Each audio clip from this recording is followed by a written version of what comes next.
Continuons avec une autre question. Donc nous prenons des questions. Il y a le frère, donnez vos noms. Ça dit, si vous ne donnez pas le nom, on ne saura pas de qui il s'agit. Voilà, il y a Albert, toujours au Bénin, qui dit ceci. Voilà, est-il possible de voir un vrai prophète de nos jours?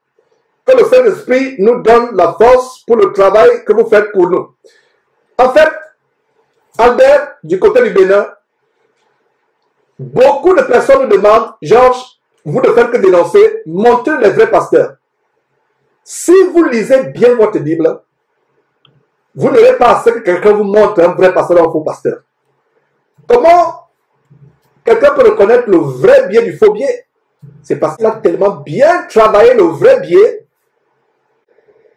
Toutes les caractéristiques du vrai biais, les paramètres qui sont en face ou au verso du biais, il les a bien travaillés, il les a bien étudiés. Ils peuvent facilement reconnaître un faux biais. Et mes frères, il y a une chose que vous devez comprendre, c'est que allez à la Bible pour détecter les faux pasteurs. Posez-vous la question, ce monsieur que j'écoute enseigner, ce monsieur que je vois faire des choses, est-ce que son enseignement est conforme à la parole de Dieu? Est-ce que ce qu'il fait est conforme à la parole de Dieu? Qui dans la Bible a enseigné ce que cet homme enseigne? En fait, Albert, j'aimerais que tu mémorises ce verset. Excusez-moi de vous tutoyer, parce que nous, en tant que chrétiens, nous ne vous voyons pas. Et moi, particulièrement, je n'aime pas qu'on vous voit. Je dis souvent aux gens, si vous ne vous voyez pas Dieu quand vous priez, c'est un homme comme moi, mortel comme moi, que vous allez vous voir. Donc dites tu. Donc souffrez que je dise tu. Ce n'est pas par mépris ou pour vous rabaisser, s'il vous plaît. Excusez-moi cela. Tout simplement, je ne m'aime pas comme élève. Tutoyez-moi, s'il vous plaît. Il y a dans ce verset, dans Actes chapitre 17, verset 11, qui nous montre comment les Juifs de Béret examinaient chaque jour la parole de Dieu pour voir si ce qu'on enseignait était exact. Ils examinaient la parole de Dieu. Et pour détecter un vrai pasteur, la clé c'est quoi? La Bible. Il vous enseigne quelque chose. Il vous enseigne qu'avant de vous recevoir, vous devez donner 50 000, comme Théophile le fait. Posez-vous la question. Partenaire. Être partenaire, 50 000 francs. Avant d'être reçu, 50 000. Comprenez que c'est quelqu'un qui vous enseigne la mort. Je vous assure, si quelqu'un a donné l'argent à un pasteur pour être guéri, qu'il pleure avec ses larmes. Voilà l'importance de cette émission aujourd'hui. Une émission de délivrance. Si vous avez donné l'argent à un pasteur, pleurez, parce qu'il y a la mort qui est attachée. Sur ce, continuons à cette écriture dans Actes chapitre 8, avec Simon le magicien. Qu'est-ce qui s'est passé avec Simon le magicien? Et pour qu'on ait du temps, je résume tout simplement en disant ceci. Pierre et Jean ont été envoyés en Samarie. D'abord, Philippe est arrivé à Samarie. Et en Samarie, il y avait un prêtre vaudou.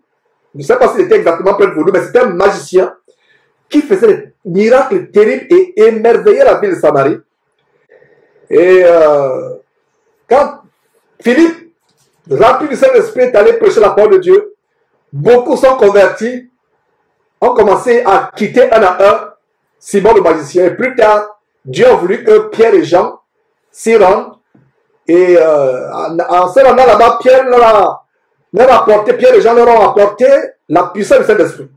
Alors, quand Simon le magicien voit que le Saint-Esprit était donné par l'imposition des mains, qu'est-ce qu'il fait? Il propose l'argent. Il propose l'argent à Simon, Pierre et à Jean. Simon le magicien propose l'argent pour acheter le pouvoir. Donc, vous qui donnez l'argent à un homme pour qu'il vous guérisse, vous qui donnez l'argent à un homme pour que la grâce au demeurant diabolique en lui vienne en vous, suivez cette histoire. Disons quelques détails seulement. Commençons à partir du verset 17 même, et on va voir. Ça répond à la question. Un homme qui vend les prières, il vend les livres qu'il écrit, il vend les cassettes CD audio. Fuyez-le. Qu'est-ce qu'il y a de compliqué là, mes frères et sœurs? Est-ce que c'est l'évangile étrange que nous vous enseignons? Jésus-Christ est mort gratuitement et des hommes vous font payer. Si le salut devait être payé, aucun argent sur terre, aucune richesse sur terre ne pouvait payer le salut. Aucune richesse sur terre.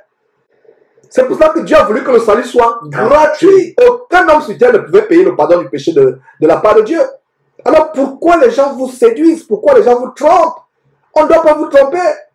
Aujourd'hui, c'est la délivrance des escrocs. Lisons ce passage et vous aurez peur de votre vie si vous avez de l'argent à un pasteur pour qu'il prie pour vous, pour qu'il vous donne un enfant, pour guérir. Ou si vous avez acheté un CD, une cassette d'un chantre ou d'un pasteur, vous aurez peur à partir d'aujourd'hui. Sur ça, s'il te plaît. Nous lisons Actes chapitre 8 à partir du verset 17. Alors Pierre et Jean leur imposèrent les mains et ils reçurent le Saint-Esprit. Lorsque Simon vit que le Saint-Esprit était donné par l'imposition des mains des apôtres, il leur offrit de l'argent en disant « Accordez-moi aussi ce pouvoir, afin que celui à qui j'imposerai les mains reçoive le Saint-Esprit. » Mais Pierre lui dit « Que ton argent périsse avec toi, puisque tu as cru que le don de Dieu s'acquérait à prix d'argent. Il n'y a pour toi ni part ni lot dans cette affaire, car ton cœur n'est pas droit devant Dieu. Repends-toi donc de ta méchanceté et prie le Seigneur pour que la pensée de ton cœur te soit pardonnée s'il est possible. » Voilà quelqu'un qui a échappé à la mort. Que Dieu est miséricordieux. Il y a beaucoup de chrétiens là parmi vous qui nous suivez actuellement, qui méritent la mort, qui pèsent sur la terre de Simon le magicien. Qu'est-ce que Paul dit? Que ton argent périsse avec toi. L'argent qu'il voulait donner pour acheter quoi? Les pouvoirs. Ouais, pouvoir. Donc quand vous donnez l'argent à un pasteur, vous avez acheté la mort. Beaucoup parmi vous qui nous suivez actuellement ont la mort qui pèse sur la tête. Pourquoi? Parce qu'ils ont donné l'argent à un homme de Dieu en échange soit de la guérison, soit de la puissance de Dieu, soit de la prospérité, soit des enseignements. Si vous avez donné l'argent à un pasteur, suivez l'exemple de Simon le magicien. Voilà un magicien qui a compris qu'il était sur le point de mourir. Mais vous êtes encore en vie aujourd'hui. D'ailleurs, ce n'est pas que vous êtes en vie. Beaucoup de personnes sont mortes. Spirituellement. Combien de personnes sont mortes chez Auto? On ne vous dit pas. Des femmes qui vont là-bas, qui sont mortes par accident, par fausse couche. Des hommes qui sont morts. Pourquoi ils ne viennent pas vous le dire? Qu'est-ce qui s'est passé si tu dis Joshua?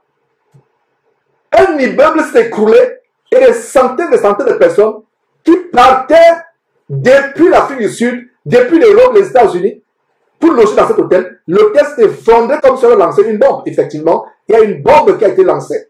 Voilà comment Tchibi Joshua a sacrifié les personnes. Et il y a un témoignage. Il y a un couple en Afrique du Sud, je ne sais pas si le Sud actuellement, ils avaient déjà payé le billet pour se rendre à la convention. La semaine où l'immeuble s'est écroulé. Ils avaient déjà le billet et ils devaient loger dans cet immeuble-là. Il faut payer d'avance, faire des réservations et ça coûte cher. Alors ils ont payé, ils ne connaissaient pas Jésus-Christ TV, c'est des francophones vivant en Afrique du Sud. Et pendant qu'ils avaient le billet, Dieu les conduit vers une émission de Jésus-Christ TV. Ils commencent à suivre.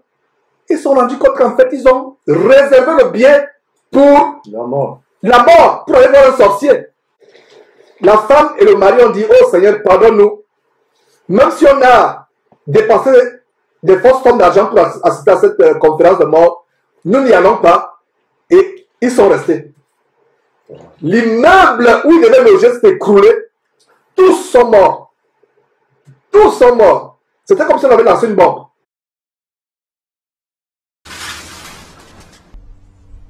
Ce tas de gravats, c'est tout ce qui reste de l'immeuble officiellement destiné à héberger les visiteurs étrangers de l'église géante du prédicateur Tchibi Joshua. Les gens venaient de tout le continent assister à ces sermons. Plusieurs présidents africains ont d'ailleurs fait le déplacement. Le nombre d'occupants au moment du drame demeure inconnu et les autorités pointent du doigt des problèmes de construction. C'était une maison d'hôtes, un bâtiment de 4 étages avec les fondations d'un bâtiment de 4 étages. Mais par la suite, 2 étages ont été ajoutés sans que les fondations n'aient été adaptées. Les secours ont rapporté avoir d'abord été empêchés d'accéder au site par les autorités de l'église. Peu de personnes auraient pu être sauvées si cela n'avait été le cas, disent-ils.